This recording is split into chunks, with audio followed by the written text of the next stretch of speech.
Rus tili bo'yicha sertifikat olishga qiynalyapsizmi? Unda biz sizga yordam beramiz. Bundan tashqari, reyestrdan chiqarish va patent olishdagi boshqa muammolarni hal qilamiz. Xizmat haqqi esa ish bajarilgandan keyin amalga oshiriladi. Murojaat uchun WhatsApp va imo orqali bog'lanishingiz mumkin.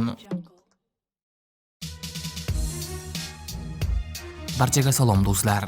Hozirgi zamon harbiy texnologiyalarining eng xavfli va eng tez rivojlanayotgan yo'nalishlaridan biri bu gipertovushli qurollardir. Bu raketalar tovush tezligidan bir necha barobar tez uchadi va odatiy raketa mudofaa tizimlari ularni ushlab qolishga deyarli ulgurmaydi. Bu kabi qurollarning asosiy ustunligi juda katta tezlik, yo'nalishni o'zgartira olish qobiliyati va oldindan bashorat qilib bo'lmaydigan trayektoriyadir.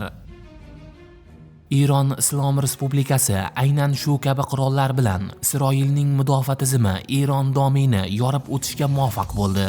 Bugungi dasturimizda nafaqat Iron, balki dunyodagi eng kuchli gipertovushli tizimlar haqida bilib olasiz. Iron Islom Respublikasi so'nggi yillarda gipertovushli qurollar yo'nalishiga kirib keldi.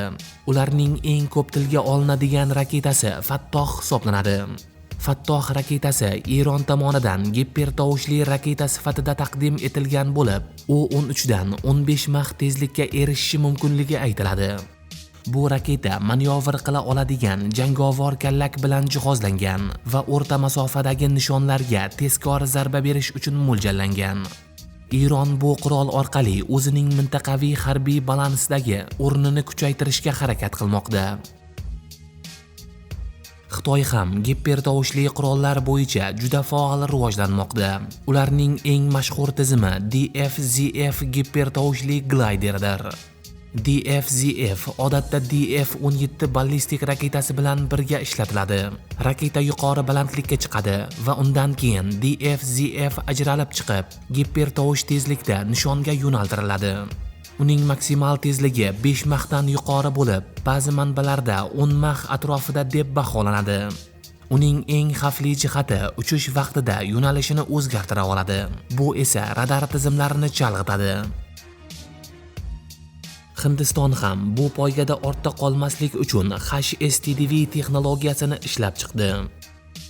HSTDV asosan sinov bosqichidagi gipertovushli apparat bo'lib, Hindiston uni kelajakdagi raketa tizimi uchun asos sifatida ko'rmoqda. U Scramjet dvigateli yordamida ishlaydi hamda 7 mah tezlikka chiqish imkoniyatiga ega.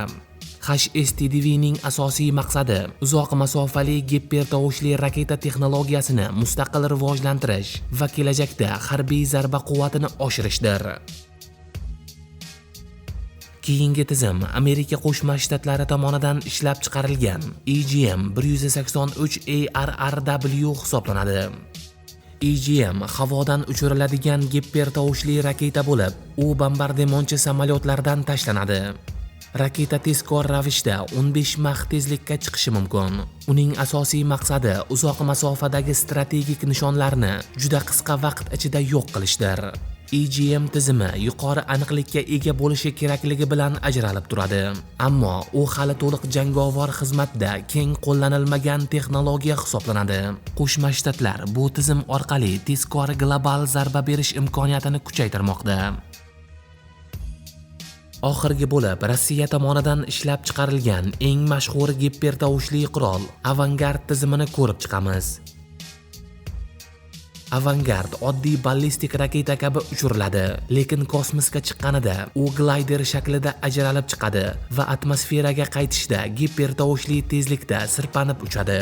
Uning tezligi taxminan 20 dan 27 mahgacha yetishi mumkin, ya'ni tovush tezligidan 20 barobar tezdir.